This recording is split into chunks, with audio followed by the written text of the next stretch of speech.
This is Shashank, right? I've completed my cadetship, I've done my 3 ships, 18 months of sea time, and right now I am giving my oral examinations for second mates. But why give the second mates examination at all? And that is what we are here to talk about. What is second mates examination? Why are you supposed to give the second mates examination? Can you bypass it? Well, maybe not.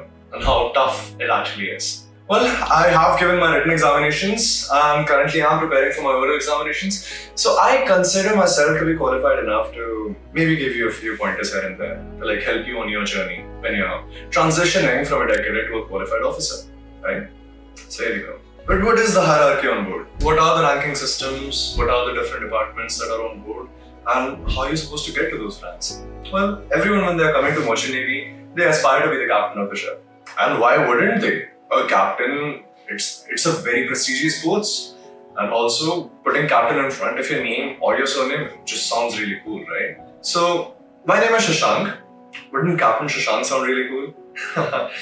Well, but for getting to that stage, there are a few hurdles, a few steps along the way which you have to be very cautious about, right? Few examinations, few oral examinations, and some of the hurdles which you have to bypass, which you have to go through before you get to add that captain prefix to your name, right?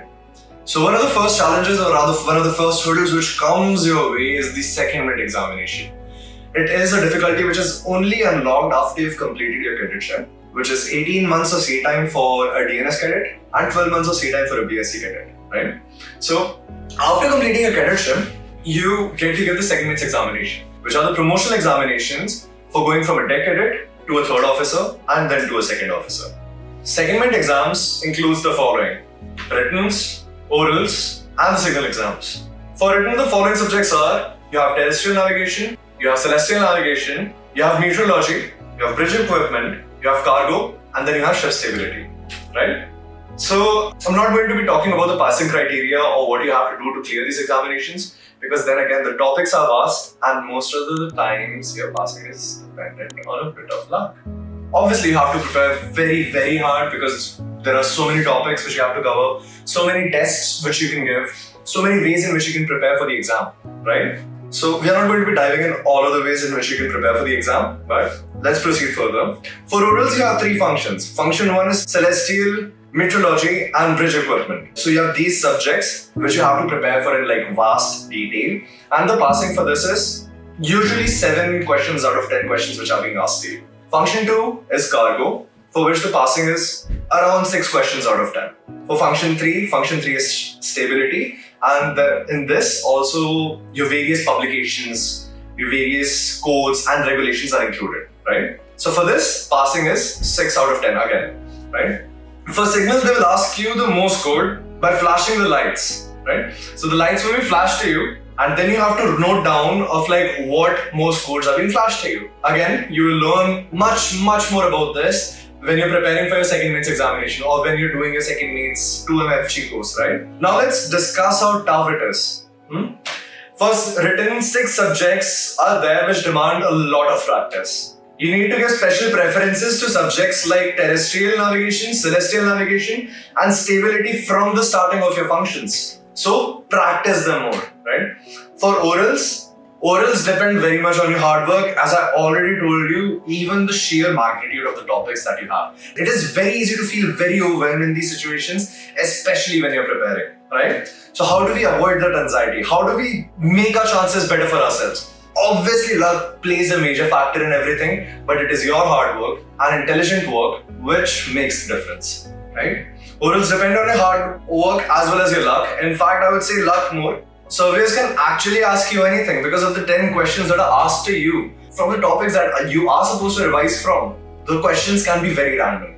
And answering to those questions, maybe you did not prepare for 1 or 2 questions, maybe you did not prepare for like the other questions or something. It very much depends upon the luck on like what kind of questions you're asked. Especially function 1 is very tough because it includes ROR, celestial navigation, terrestrial navigation, ROC, ARPA, bridge equipments, GMDSS, and ship maneuvering.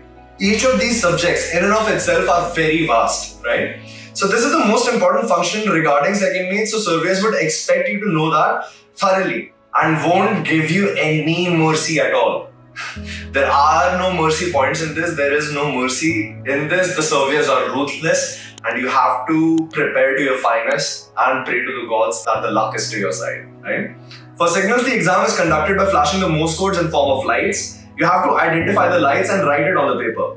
Passing totally depends on how quickly you identify the lights. Morse codes can be learned by practice. Various applications are available on your Google Play Store, then your Apple App Store, and many people online on YouTube as well are making prepare for the signal examinations.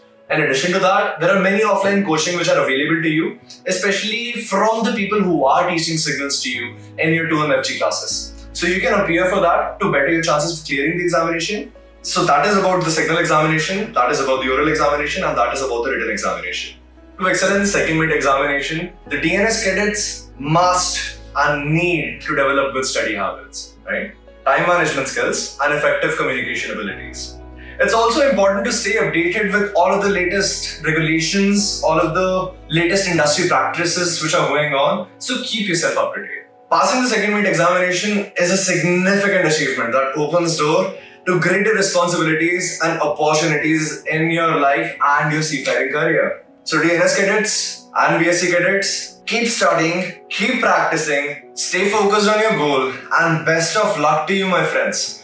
Because I've cleared my written examinations and I'm preparing for orals right now, and I'm pretty sure that every one of you, each and every single one of you who is watching this video has what it takes to clear the examinations in one go. Even though the difficulty might be tough, but we are tougher. We have prepared ourselves to be tough. On these 18 months that we have spent on board, or the 12 months that we have spent on board, we have hardened ourselves. And this is what we are preparing ourselves for, right? So if you needed that last bit of push, if you needed that last bit of confidence to yourself, this is it. This is my blessing to you. Nothing can stop you. Nothing will ever stop you. Just make sure that you put in the work, that you are doing whatever it takes from your end. With that note, don't forget to subscribe, guys. Don't forget to like, share, and subscribe. Comment on what you would like to see next. And for more content like this on educational maritime stuff, stay tuned to Budding Mariners. Take care.